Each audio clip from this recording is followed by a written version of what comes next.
Hello everyone. Our new topic is related to valuation of securities and the topic is valuation of bond. Bond क्या है आपका fixed income security है. Bond is like a that is like a debenture और आपको पता है as an investor we will get interest from bond and from debenture. Bond are of various types, but for the calculation of value we will take it in three form, that is zero coupon bond, irredeemable bond and redeemable bond.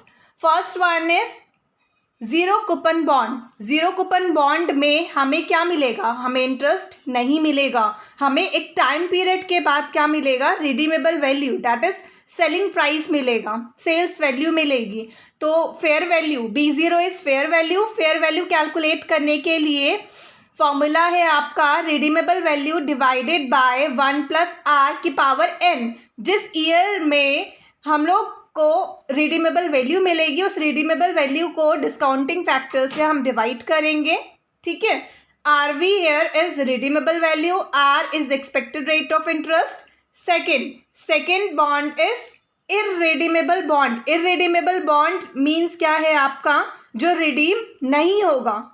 तो irredeemable bond में आपको परपीचुअल time के लिए क्या मिलेगा? Interest मिलेगा. तो इस केस में वैल्यू ऑफ बॉन्ड हम लोग कैसे कैलकुलेट करेंगे? B0 is equal to I upon R.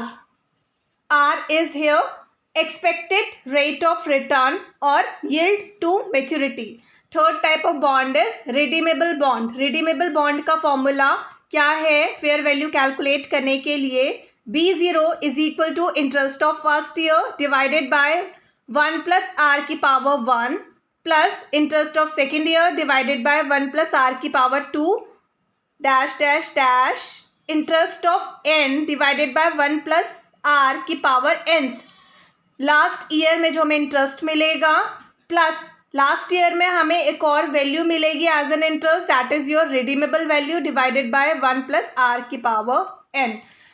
I which is related to interest. Interest हम लोग फेस वैल्यू पे कैलकुलेट करते हैं. रिडीमेबल वैल्यू अगर क्वेश्चन में नहीं गिवन होगा तो फेस वैल्यू को हम लोग रिडीमेबल वैल्यू अज्यूम करेंगे. और इसके लिए न्यूमेरिकल के लिए आपका स्ट्रैटेजी क्या है? स्ट्रैटेजी आपको अडॉप्ट करना है when market price is less than fair value. जब मार्केट में आपको कम रेट पे मिलेगा तो आप लोग क्या करोगे? एज एन इन्वेस्टर इस सिक्योरिटी को, इस बॉन्ड को परचेज करोगे.